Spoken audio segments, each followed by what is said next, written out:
कौन हूं मैं?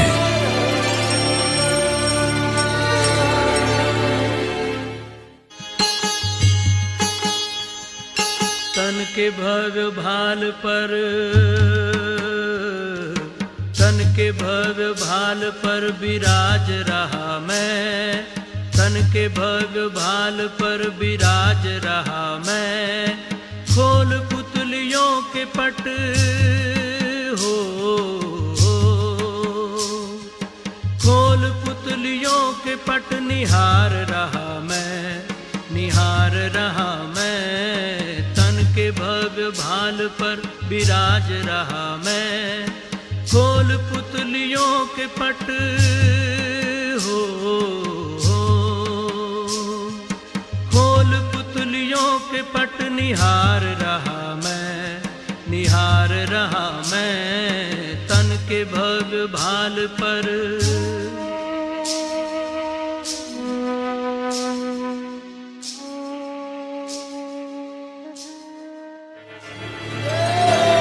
कौन हूं मैं?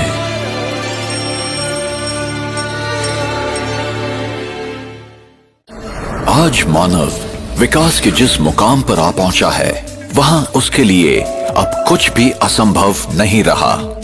क्या हम विकास की इस दौड़ में स्वयं को तो नहीं भूल गए हैं? अब प्रश्न है, क्या शरीर मस्तिष्क के साथ अपने आप में संपूर्ण है? शरीर के विभिन्न अंगों को कौन चलाता है? मस्तिष्क को समय अनुसार सही संकेत देने वाला कौन है?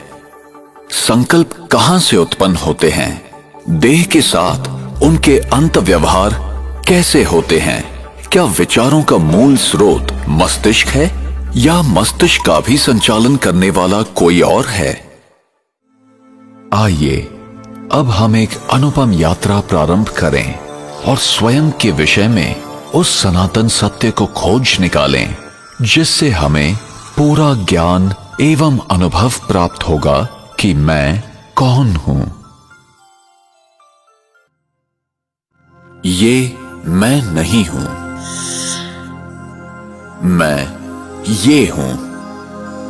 मैं एक आत्मा हूं, एक अति सूक्ष्म, अविभाज्य और अविनाशी चेतन दिव्य प्रकाश बिंदु रूप हूं, एक पराभौतिक सत्ता हूं। जब तक मैं आत्मा इस देह में हूं, तब तक ये कहा जाता है कि देह जीवित है। जब मैं आत्मा देह से निकल जाती हूं, तो शरीर शव हो जाता है।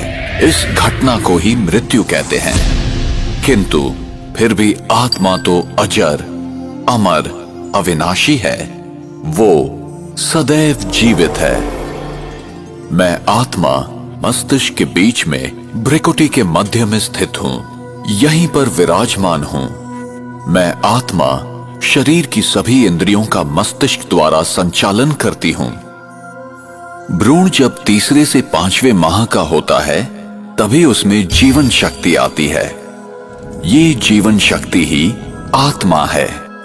सामान्यतः जब आत्मा नए शरीर में प्रवेश करती है, तो पिछले जन्म के अनुभव, स्मृतियां और घटनाओं को भूल जाती है।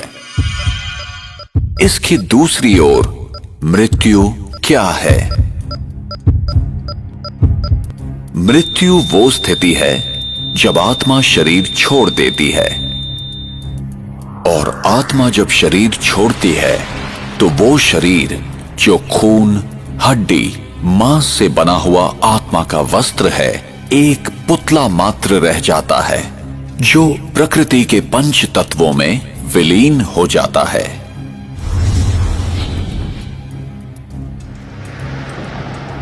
एक कार और एक ड्राइवर का उदाहरण आत्मा और शरीर के मूल अंतर को समझने के लिए उपयोगी है। अगर आप अपने शरीर को एक कार मान लें, तो आप आत्मा इसका ड्राइवर हैं। जैसे ड्राइवर गाड़ी को नियंत्रित करता है, घुमाता है या रोकता है, वैसे ही आत्मा शरीर की विभिन्न गतिविधियां करती है। अब प्रश्न ये है कि मैं अपने आप को आत्मा कैसे महसूस करूं?